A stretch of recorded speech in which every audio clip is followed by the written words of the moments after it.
नमस्कार मित्रों, जय श्री कृष्णा।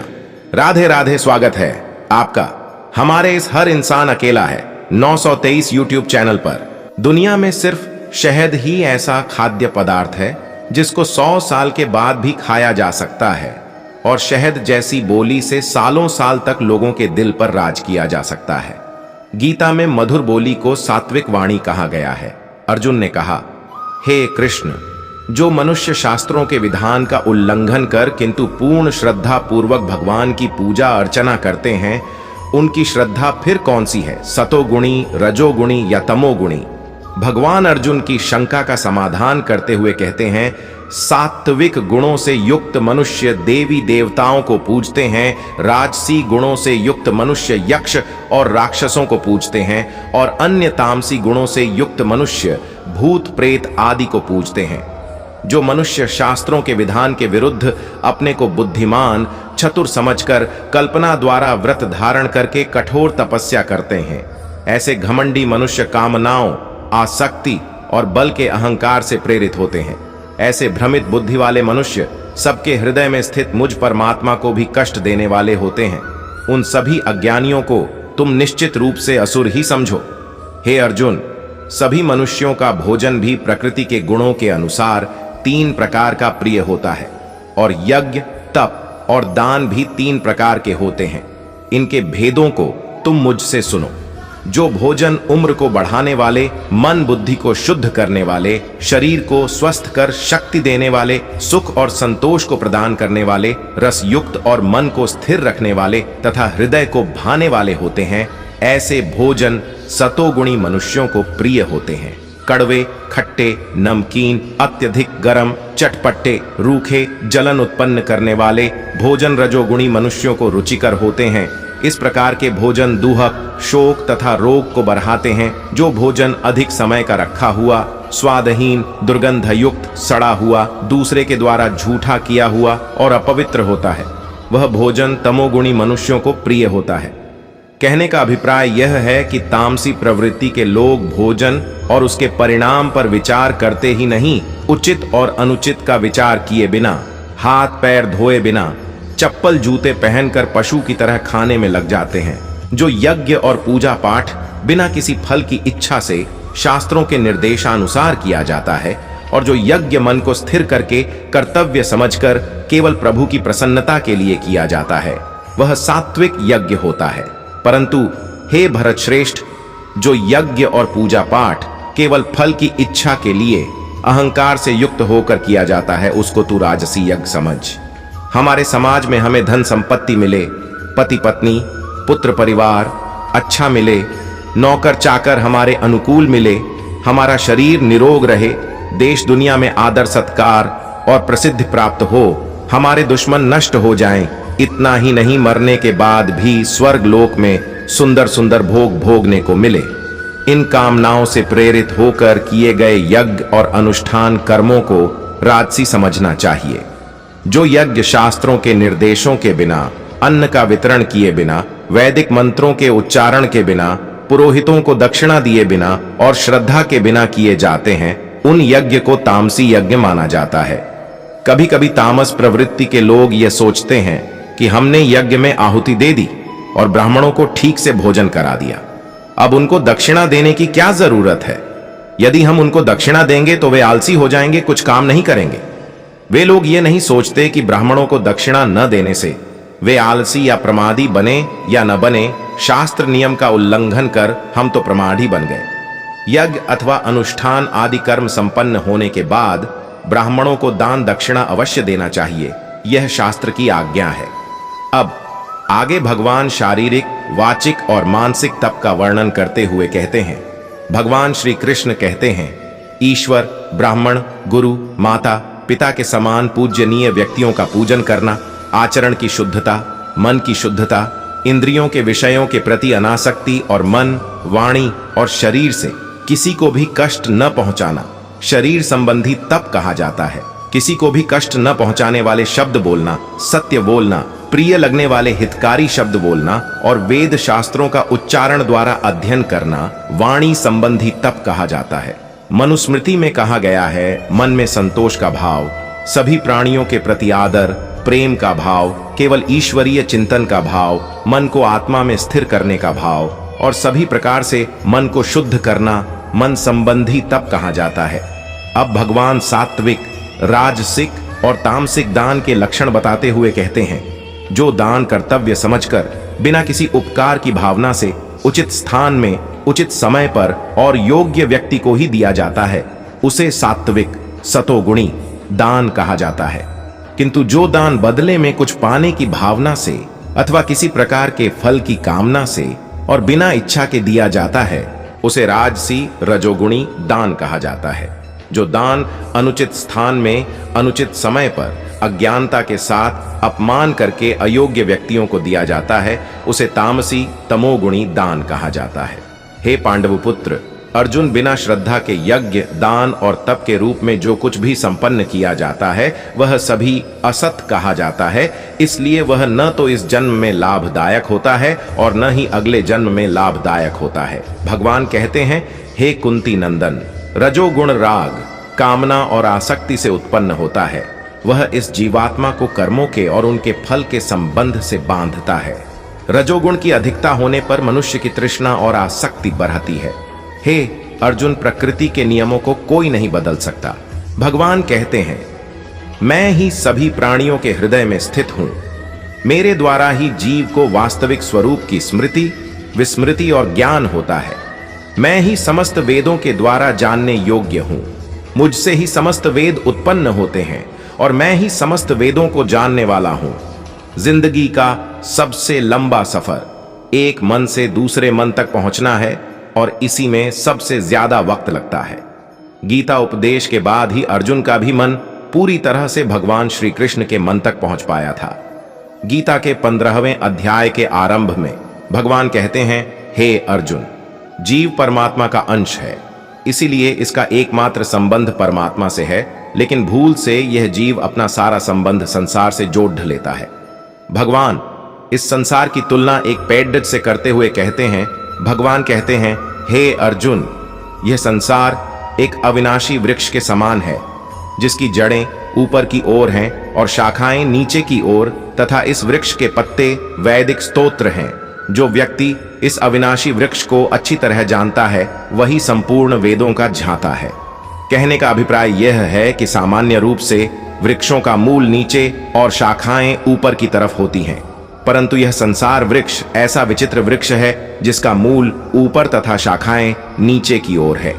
ऐसा इसलिए क्योंकि संसार रूपी वृक्ष में परमात्मा ही प्रधान है और परमात्मा का परम धाम भौतिक संसार से सर्वोपरि है, जहां जाने पर मनुष्य पुनः लौटकर संसार में नहीं आता। इस संसार रूपी वृक्ष के वास्तविक स्वरूप का अनुभव नहीं किया जा सकता, क्योंकि न इसका आदि है, न अंत है और न ही इसका कोई आधार ही है। अत्यंत मजबूती से स्थित इस वृक्ष को केवल वैराग्य रूपी हथियार के द्वारा ही काटा जा सकता है।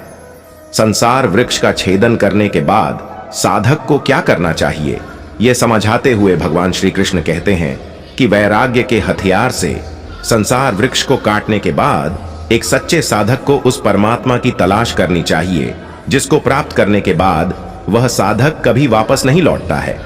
फिर मनुष्य को उस परमात्मा के शरणागत हो जाना चाहिए, जिस परमात्मा ने इस आदि रहित संसार रूपी वृक्ष की उत्पत्ति और विस्तार किया है।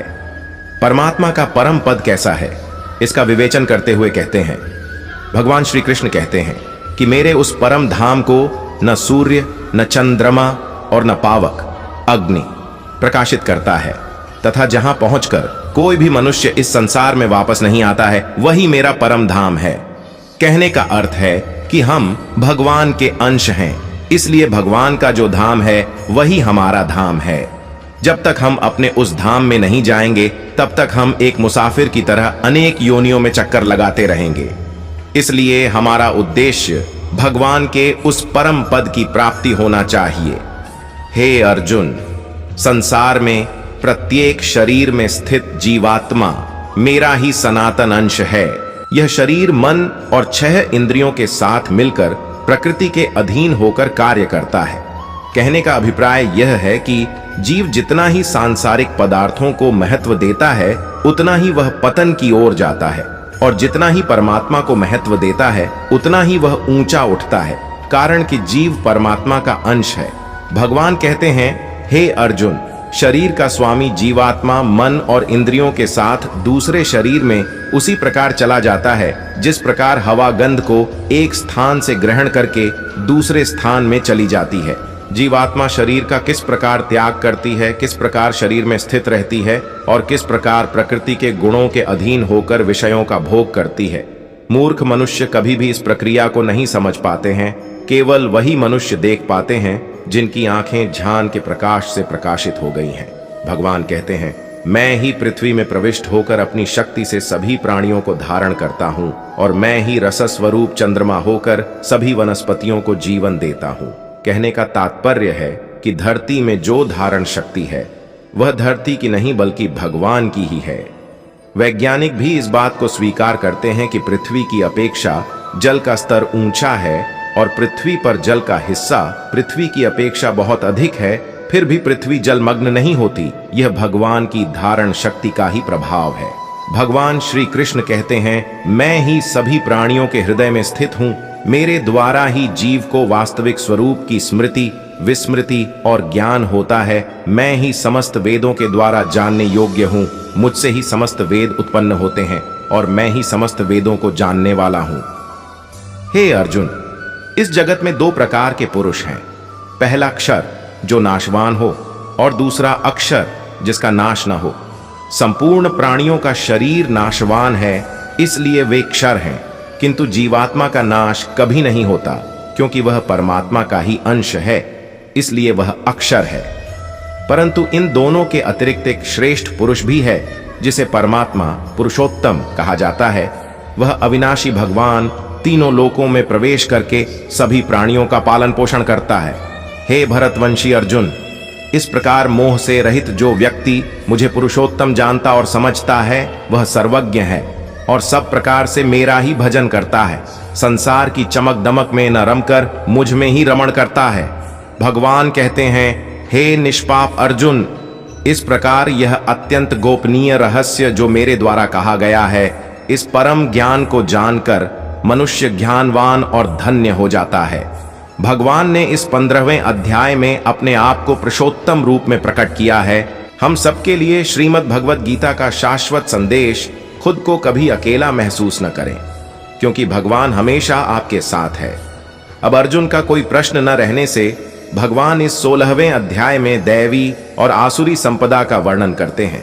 दैवीय स्वभाव वालों के लक्षण भगवान श्री कृष्ण कहते हैं, हे भरतवंशी अर्जुन, जो मुझे पुरुषोत्तम जान लेता है वह मेरा अनन्य भक्त हो जाता है और उसमें दैवी संपदा अपने आप प्रकट होने लगती है। वह मुझ परमात्मा में पूर्ण विश्वास कर निर्भय हो जाता है। उसका अंतःकरण शुद्ध हो जाता है। परमात्मा की प्राप्ति के लिए दृढ़ निश्चय कर लेता है।